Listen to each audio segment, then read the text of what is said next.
Now, again, let's talk here about what seems at times to be a gulf between what people say and how they vote, right? Which is, for a long period of time, people always tell you that health will be in the top 3 issues constantly of why people make a decision to vote the way that they do. Now, currently, at the state governments, they've decided to go Labor everywhere, and you'd assume that the Labor Party would be able to make peace with the unions and the public servants to be able to fix central problems in everything from education to hospitals.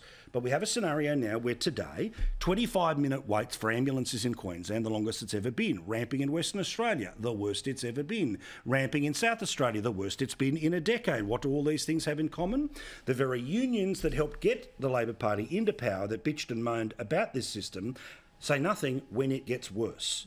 So, Linda, is this one of those issues where, and sometimes it does exist, where polling tells you something but reality tells you something else? For example, polling will say, I demand the federal debt be cut. Well, what would you cut from the federal budget? Nothing at all.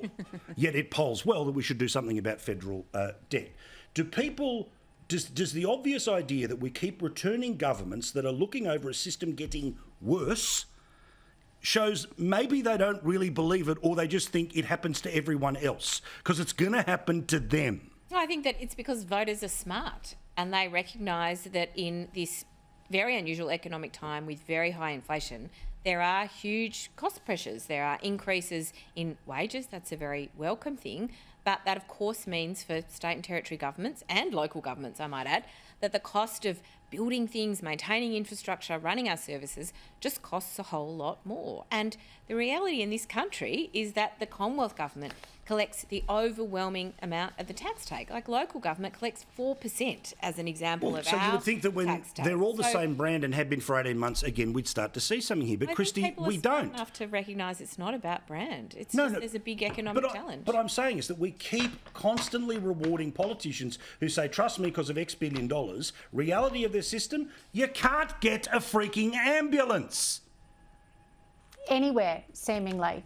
And of course, if you're a regional Queenslander, you've just about given up hope of getting adequate medical treatment. If you're a woman in regional Australia, you have given up hope of having the best medical care when you need it in times of women's health emergencies.